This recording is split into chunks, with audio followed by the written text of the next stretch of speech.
Welcome to the Soul of Small Business Hidden Heroes, where we delve into the heart and soul of local entrepreneurs, uncovering their passions, values, and the essence that fuels their businesses, forging connections that resonate deeply with our listeners. Join us as we shine a spotlight on the unsung heroes shaping our communities one heartfelt conversation at a time. Well, welcome to Soul of the Small Business Hidden Heroes. I'm Beth Riebenstorf. My co-host is Shane Riebenstorf, and our guest today is the fabulous Lou Lombardo with Blake and Pulsifer.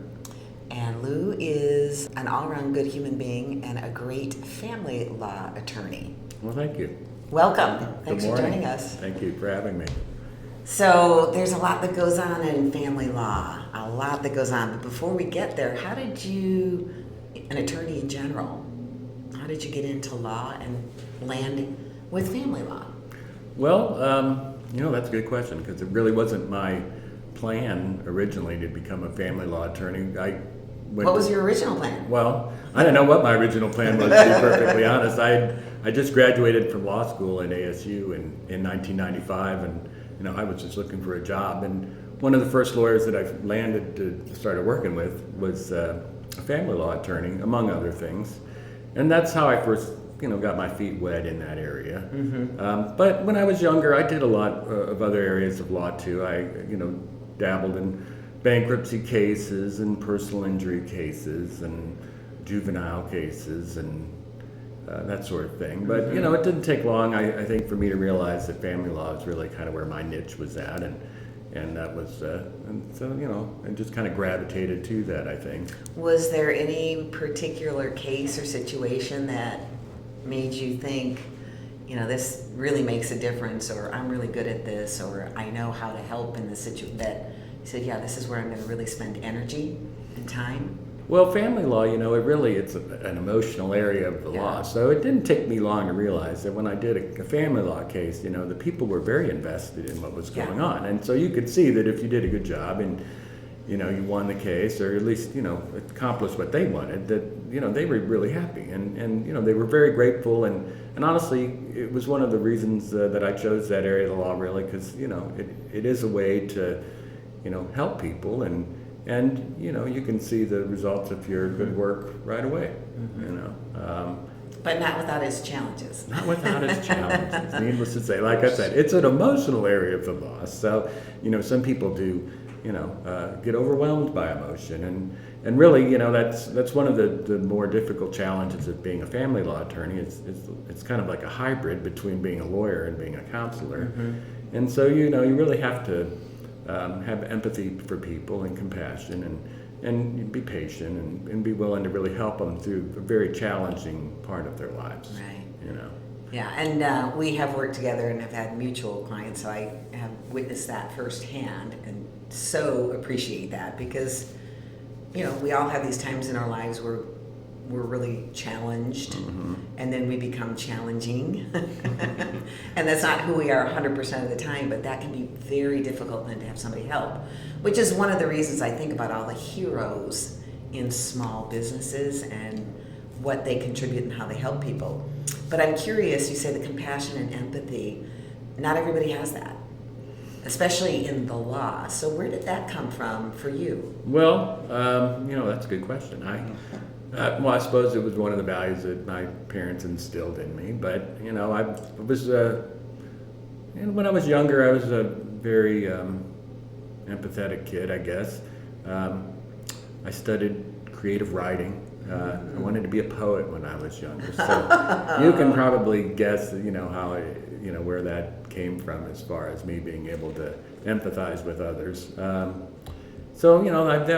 was part of my background, I think, that led me to where I am today. Mm-hmm. Mm-hmm. Plus I like interacting with people and helping out where I can. And so really, like I said, I think this area of the law allowed me to do all of that, Yeah. But at the same time, I've also been very much one to study and learn. Mm-hmm. And that's the beauty of being a lawyer, is that there's always plenty to learn. Yeah. And things are always changing. I've always found it interesting that they call it law practice. What's your take on that? What would you share with people about why they call it a practice? Well, for me, it is a practice, almost like a doctor's practice in the sense that I'll get uh, people that come and pretty soon I'm representing their whole family, in all sorts of different aspects of their family law situations, and but there are times when it can be a grind. I mean, needless to say, with all of that weighty stuff on your plate all the time, it can be difficult, and so you have to instill a certain discipline in yourself, to do it regardless, and that's probably why I see it as a practice. Is that, it's not always play. It Right. is something that you really have to work at, and practice also, I think, comes into play as a lawyer because over time, the more you've practiced, the better you become. Right. Like anything really. I mean, you spend thousands of hours in the courtroom, and eventually you start learning the questions that you should ask, or or the evidence that the judges are going to be interested in seeing. So, Right. So definitely, I think that in my area, you improve as you Yeah. get older. It's that Malcolm Gladwell book, 10,000 Hours to Mastery. There's just no getting away from that.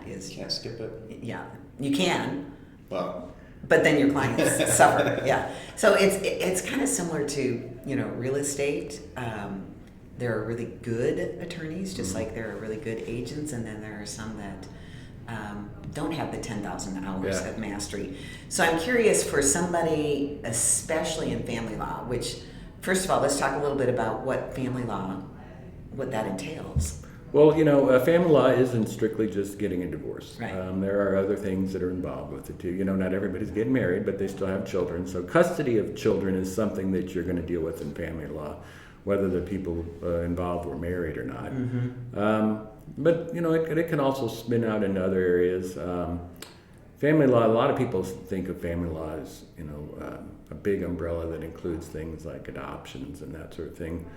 Technically, it doesn't. That's what we call juvenile law. But Didn't know that. things like orders of protection and that sort of thing, that also would fall under the category of family law.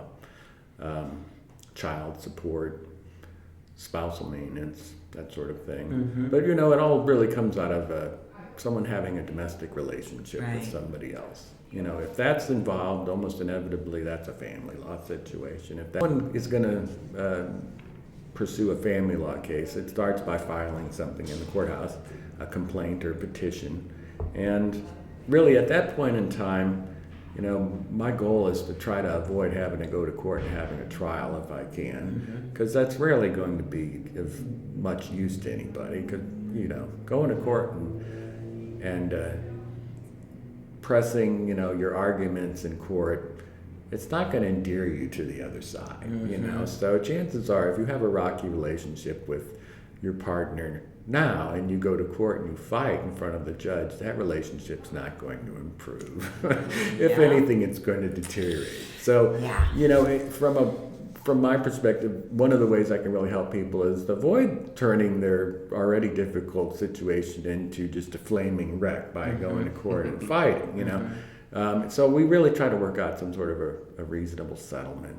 And one, if kids are involved, one that's in their best interest too. Yeah, especially. Yeah. Yeah, it's, if it wasn't for the children being involved in family law, really, family law would be like doing trust and estates. It's a rather simple question of, what kind of assets and debts do you have and how do you value that stuff. But when you start talking about custody, that's a whole different creature, because really it's not about necessarily pluses and minuses, Yeah. So, and that's really where the side of human nature comes into play is when I'm dealing with custody cases. So if somebody finds that they need that, which is about 50% of any union at some point or another, they can do it themselves, or they go and seek some assistance. What would you tell somebody? What should they look for? We talked about, those that have the mastery and those that don't. How does somebody know?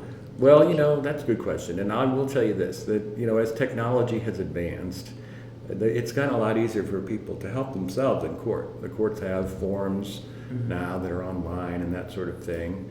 And if you really don't have anything you're arguing about with your spouse, you probably could get away with using something like that. But I'll be honest with you, the problem with it isn't so much that maybe you could do it.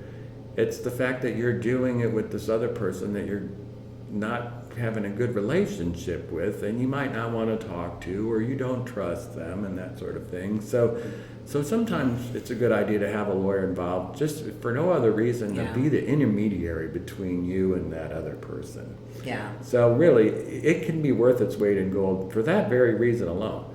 But also, even though the court has its own forms, good luck trying to actually navigate the system. Okay, I mean. Then there's what you don't know.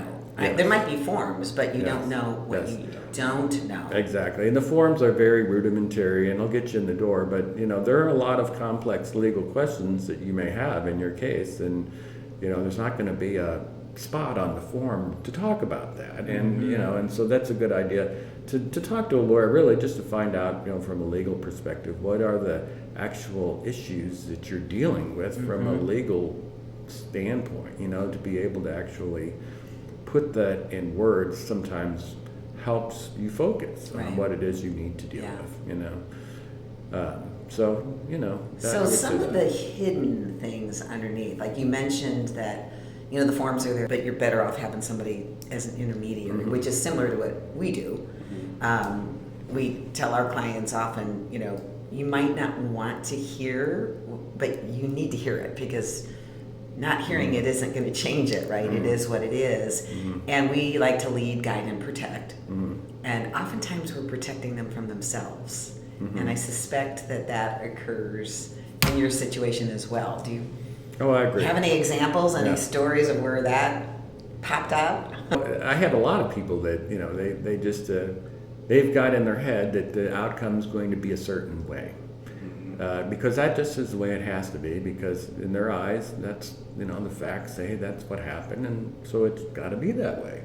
Well, when you go to court, you don't really determine the outcome. This judge does, this neutral third-party person, and they're going to be listening to the other side too, and the other side's just as convinced as you are usually that their side is correct. And so the thing that I really have to explain to people is that, you have to temper your expectations when you go to court, because you really,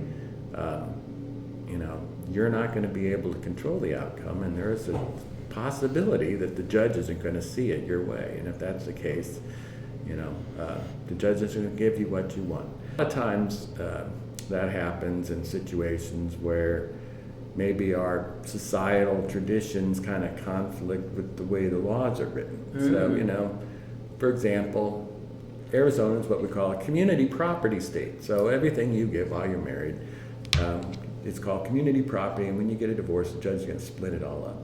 And it doesn't really matter, for the most part, whose name is on the title to this property or this debt. It's community and gets split. Well, a lot of us have a hard time understanding that concept, because you just tend to think, well, I earned the money, I bought it, or he put on, the debt on the credit card. And, they don't realize that when you make vows, it's one for all and all for one, and you've tied yourself inextricably with this person. And, and so you just have to understand that, it's not you as an individual, it's you as this community. And that means you got to look at the other person too, and take into account what's going on. And that, I think, is counterintuitive for a lot of people. I can imagine that it would be, especially when things are heightened. Which just supports the notion of having expectations up front, prenups and things like that. If there are expectations and they're not in writing, then what? Well, that's what leads to conflict, is if you don't have, the same sort of goals in mind, or the same, lifestyles with your partner. And, if you're a complete stranger to one another in a lot of respects, that can be very difficult to navigate. It's a good idea, to talk to the other person and really get to know them, and them get to know you, so that you really can learn to function as that community instead of just being your own person. So let me ask you, what I think I know the answer. You said the compassion and empathy that you have, and they're thankful afterwards. Mm-hmm. But what else about what you do day to day? Maybe just walk us through what you do, because you're in court. How much is court? How much is not court? Well, good question. I go to court pretty regularly. Probably 3 or 4 times a week. But court hearings don't really involve being in court all day in my area of the law. Let me walk you through a typical case. Okay. That'd be the best way to give you an idea. Because really, how I structure my practices kind of revolves around how I would handle a case. So a client's going to come in the door, and we're going to sit down. We're going to talk about what's going on with them, and I'm going to get a feel for what it is that is leading them to my doorstep. Because that's usually where the problem lies. It's going to take us to court if we have. Which, by the way, I'm just going to point out is the hardest thing is for somebody to make that call to you. Mm-hmm. It's so hard. Mm-hmm. I've made referrals, and I didn't do it, and I didn't do it, and I didn't do it. It's hard. Mm-hmm. I meet with people, and honestly, I think that maybe is one of the things that differentiates a good lawyer from a bad lawyer is just or an inexperienced lawyer is that initial interview.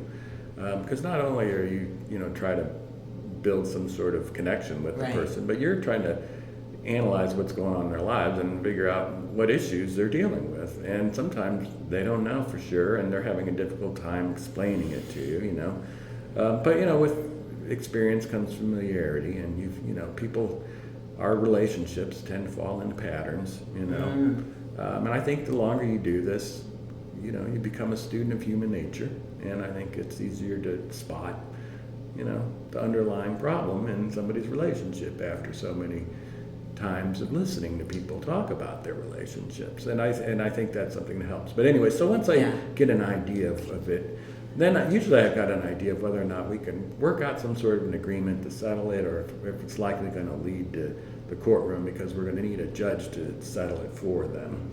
And so if they have a lawyer on the other side, I'll talk to the other lawyer, and the lawyers will exchange information from the clients in order to kind of get an idea of the sorts of things that need to be talked about, bank statements or whatever, whatever kind of records that need to be exchanged, so we have an idea of what it is that they have to deal with. That you know of. Mm-hmm. And so almost inevitably, everybody has to try to mediate or work out their case before they can have a trial. So usually that's the goal, is to try to reach some sort of compromise. But that doesn't always happen. How often does it not? Like what percentage? I would say maybe 80% of the time we settle, and the other 20%. That's higher than I thought. Oh yeah. Now there can be several court hearings along the way. Right. But when I say settle, I mean we didn't fight to the bitter end, Gotcha. where we had to have a full-on trial. But in family law, which saves them money. Yes. A lot of money. But in family law, sometimes you need the court to enter orders on a temporary basis, right away, so that you can deal with custody of the kids or child support or whatever, payment of the bills. And so sometimes in family law, we'll wind up having a hearing with the judge really relatively quickly after the case begins. And then we may have another similar hearing at the end where we're really kind of talking about the same thing, but now we're not talking about what we're going to do on a temporary basis, but what we're going to do on a permanent basis. So if we can avoid having that final trial, that's what I would call settling the case. We go to court, and then we let the judge decide. And if we have to take that extra step, that really involves a lot of work as a lawyer, because then I have to prepare the client for trial and I have to prepare their case. And so really going to trial can add a big expense. Again, I think it's worth every penny. If you got a good lawyer that does prepare you properly, you're going to have a much better chance of winning what you want when you go to court. But that takes a lot of time and effort, and that means spending more money. So it's in family law, people really they have it within them to control the outcome, but because there's so many other competing factors, emotions being just one of them. it doesn't always work out. So, what are some of the principles that you have found guide your decisions? People act rashly and quickly a lot of times Right. when they're fighting with their spouse, you know. So sometimes, Emotions, yeah. oh yeah. So I'll make them, wait a day before I'll meet with them, to talk about it, just or that sort of thing. Just depends on the situation. But sometimes, you do need a little bit of time under your belt to process the emotions before you can really start talking to other people.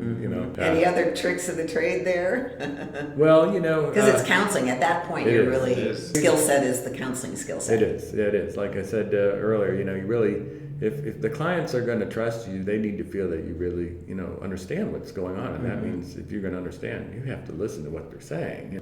So the other thing I'm curious about, because all of us that serve our community, especially at the level that you do, when it's so emotional, there was a period in real estate where a lot of short sales, bankruptcies, and that was devastating to people. And one of the biggest, most traumatic things is you're guiding them through that with them, which is a huge part of that. And I remember when I did so many of those, just feeling the heaviness of it, and the sorrow and the shame and the just very, very, very heavy, and that spills over when you're trying desperately to help people. So how do you manage that, you as your life as a human being, and when you're in a case that's heavy? Well, we've been through one together where yes, it was yes. very heavy and sad. Well, and I do appreciate your help on that. You really do have to burn off steam when you do what I do for a living. You got to get those emotions out of you, and so for me that means hobbies. I like to golf. I like to play in a band. I play bass in a rock and roll band.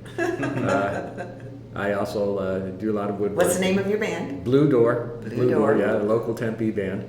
And then I do a lot of woodworking, and I do guitar building. That's one of the ways that I really like to. I like to kill time with that. Some Gets my things people mind, don't yes. know about Lou Lombardo. Yes, I have a very creative side. Uh-huh. I think I mentioned earlier, I was a creative writer, and I considered myself very artistic back in the day in college, and that side never really left. It just found different ways to escape from me. But yeah, I love creating and. Well, the poet comment that you made earlier in your early life, that makes sense. Yeah. Going into music. Yeah, and actually it was a very good area to come from to become a lawyer. I know this sounds crazy, but poets are wordsmiths. They learn how to really work language, and and writing is a huge part of what I do. It's technical writing, and it's legal writing, but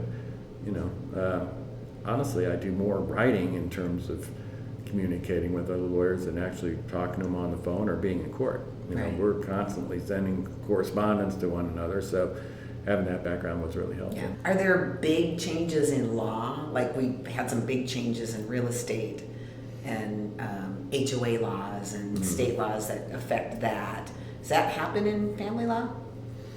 Well, no real radical changes, but they are doing things to try to make it easier for the average person to navigate the system, or even for lawyers to have some sort of predictability in the outcome of the case. And what I mean by that is they have more guidelines now than they used to. So, for example, spousal maintenance. When you get a divorce, one of the spouses may be able to ask the judge to order what we call spousal maintenance, which is like support for the spouse that kind of,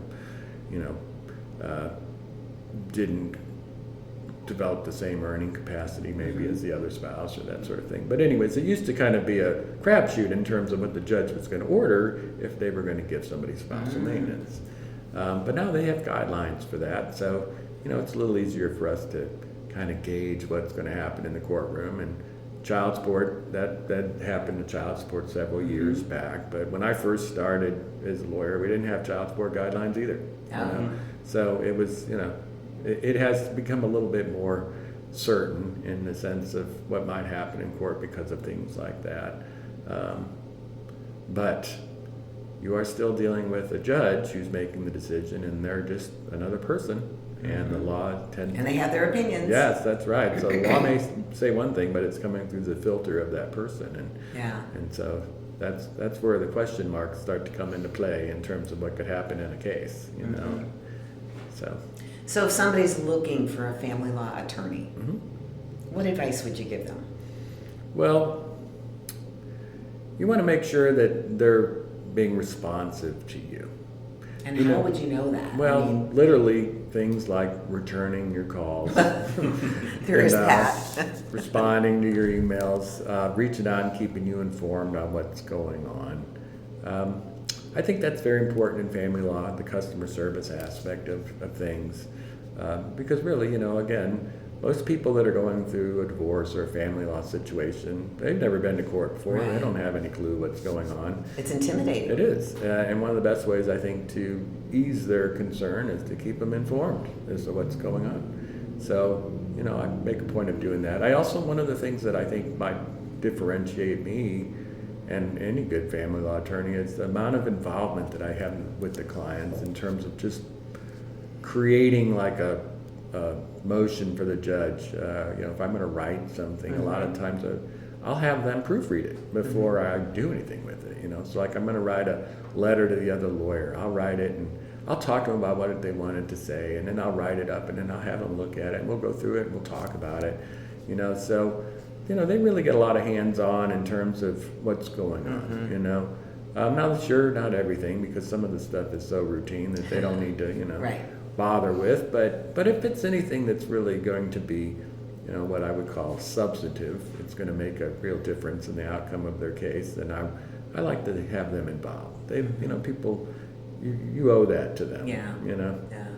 So if somebody were going to go into family law, or they think they want to, let's say it's an attorney that started out like you did, and they're deciding. I'm sure medical doctors go through the same thing. You're like, okay, where am I going to specialize in land? Real estate, same thing. There's certain areas of specialization. What advice would you give that up-and-comer? Well, be prepared.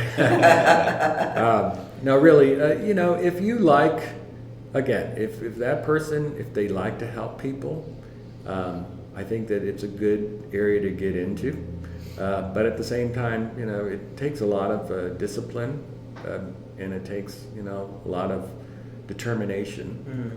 Well, and that probably applies to being a lawyer in general. But you know, you need to have not only empathy and compassion, but you need to, you know, also be able to take charge where, you know, where it needs to be, and lead, you know, because the client, they can't. They're not in a position to do it. And that's why they may think they are. Yeah, but that's why they hired you. You know, and sometimes, you know, you do need to go to bat for them.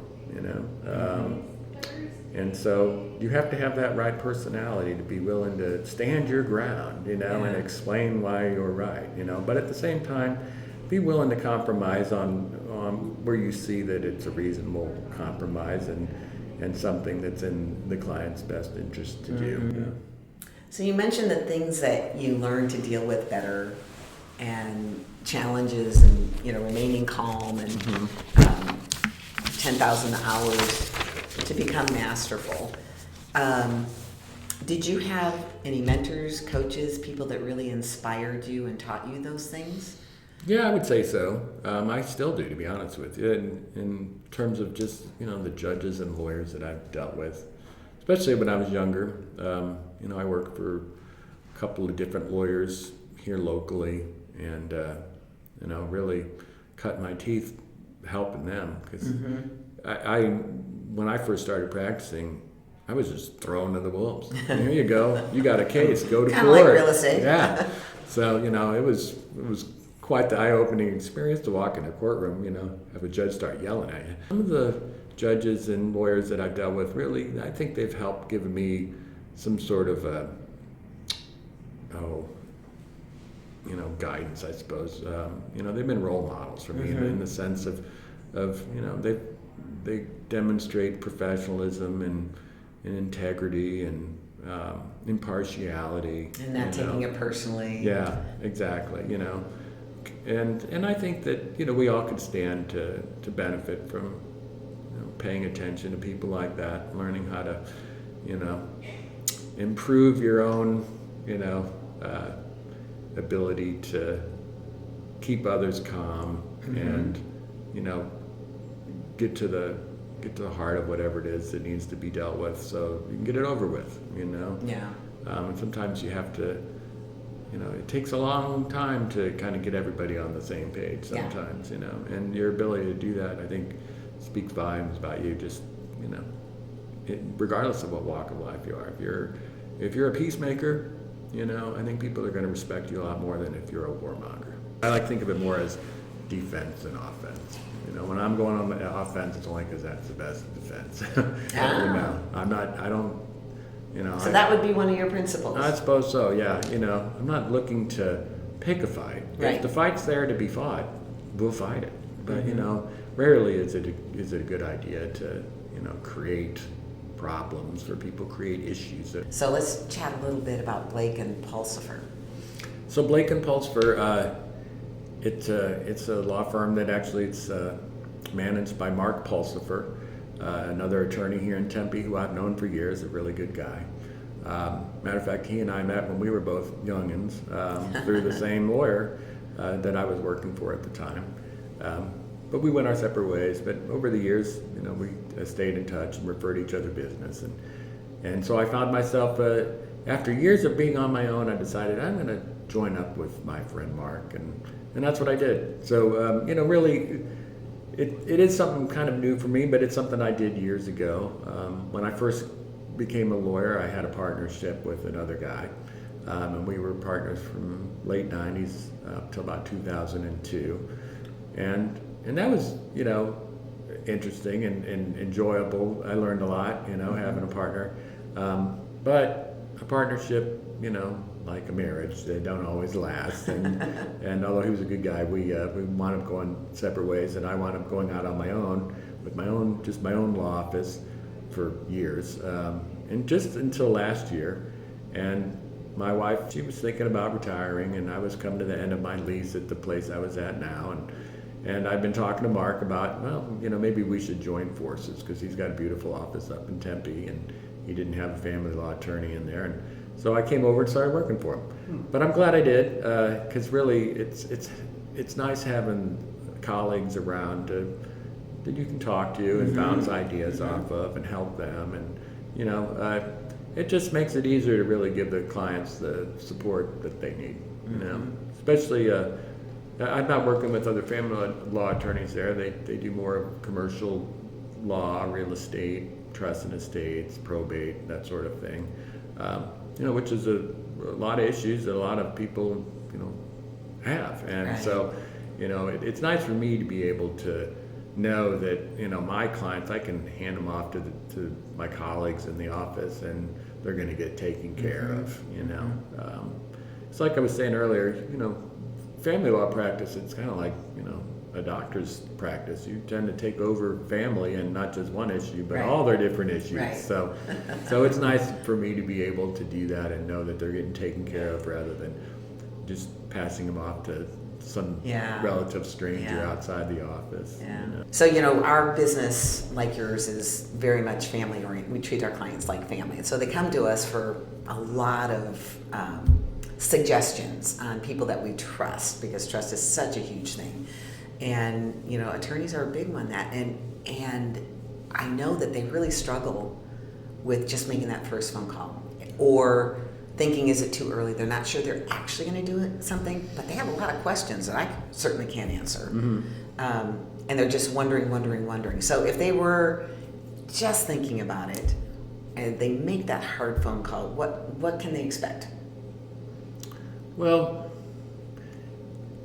they're probably going to be asked to come into the office. I can talk to somebody on the phone, but really I think it's better for them to come in and meet with me in person, and we can shut the door and talk about what's going on in their lives, and we can start to really connect, and I can get a better feel for what it is that they're dealing with. I think what they can expect is that, you're going to get an opportunity to really talk about what's going on in your life with the lawyer. In a safe, confidential environment that it's a vault. Yep, it is. When you come over to my office, we go back to my office, or even if we go into a conference room, I shut the door and we talk, and we bare our souls. If sometimes you really, you need to feel secure, and I think that being able to sit in a room with the attorney helps that, and you get a better feel for who you're dealing with. Each of you, yeah, exactly. Yeah, that makes a lot of sense. Because there's a good chance you're gonna develop a relationship with the client, especially if the case goes on for some time, and they often do. Just so you know, be prepared. If you go through a divorce case, and you fight, it can take a year to get through it. So needless to say, there's a good chance you're gonna, get to know the lawyer, and the client's gonna get to know you. So you might as well start off on the right footing. Eventually they may not go through with it. They may just be gathering information. What are my options? What does it mean? What doesn't it mean? Exactly. And I have no problems helping people understand what's coming if they go through with the divorce, because really it's not just going to court. I mean, it's going to change your life. Right. And there's a lot of things that you have to think about and consider. And so I kind of help people take a look at the big picture in that respect, and really make them think about whether or not divorce is right. You asked me earlier, if I've been married a long time. Well, I have been, and honestly, you get an idea of doing this for a living. Sometimes, you see people that maybe really their relationship isn't over. Maybe they don't. Yeah. Maybe there are some things they could do to fix it. And I think it's important as a family law attorney that you help people try to explore those options. If they're, if it's a realistic possibility, if it's a situation, not one maybe where that's plagued with domestic violence or substance abuse, but if the problem isn't something like that, if it's just more personality conflict or something, a lot of times people really, they can improve their relationship and save the marriage. And if you can help them do that, honestly, that's probably the most rewarding thing. It's funny how many people will go through a divorce and then they'll reconcile. Matter of fact, I probably sound like Yogi Berra when I say this, but a divorce isn't over until it's over. Yeah, we have a lot of similarities in the way that we help people and view the contribution that we make in helping people. We're just looking to help somebody get from where they are to where they want to be, and you're doing the same thing. You're trying to help them get from where they are through something that's really, really difficult to where they want to be. And boy, choosing the right person to help you through, one of the most traumatic things you could ever go through, just fraught with things. I can't imagine anything more important. Kids, custody, ending a relationship. Well, yeah, it can be weighty stuff. Another reason why I think it's a good idea to go actually sit down and talk to the lawyer, because that's big stuff. I feel like they deserve it themselves. The family, the whole family deserves really investing in that education and understanding and exploration. Certainly that exploration. Yeah. What else might we not know about Lou Lombardo? What's something we don't know about you? Well, I like new things. I like experimenting. I like traveling, seeing new things. I'm just a big one for learning, I suppose. So you've been through a lot in your journey as an attorney, and I really believe that all the lessons that we learn as people, they shape us as leaders and business people and how we contribute to the community. So I'm curious, is there any lesson or couple of lessons that really stick out that you've learned along the way? Not just business-wise. Well, I suppose so. In general, I would say, remember tomorrow's a new day. That your life, it can be stressful, and it can seem like there's only one option available for you, and that's not really true. I think people, their ability to expand and grow in new directions is a lot bigger than people realize. It's just breaking that pattern that you become accustomed to. Yeah. You know, and I think that if you remember that really tomorrow is full of new opportunities, you know, new possibilities. I think that helps. It helps keep you going forward. You know, it helps keep your spirits up. I think people need to understand that, you know, you do have more control over your life than you realize. You might not see it today, but give things time. You know. I love that thought. My coach taught me a similar thing. One of my favorite questions to ask myself, and also anybody else that I might be trying to guide, is that really true? Is that really true? Whatever the belief is, whatever the conclusion is, whatever the decision, you might be, tomorrow's another day, and is that really true? Is that the only way, the best way? Well, yeah, I think when you see change happen in people's lives all the time, and in your own, it's easier to believe that philosophy because it does happen. Yeah. You can't totally abdicate all responsibility and leave it up to somebody else to make that happen. You got to participate in it, but at the same time, I think if you try, you can make it happen. Well, thank you, Lou. Well, thank you for sharing yourself. Thank you for sharing so much time, and thank you for all the lives that you've impacted and the help that over how many years? How long have you been doing this? Let's see. It's 29 now. 29 years. I can't even imagine how many families and the ripple effect that you have had on that. So our hats off and our gratitude and appreciation for the hero in you that you share with the rest of our community. Well, thank you. Thanks. Thanks for having me. Of course. Thanks for being here.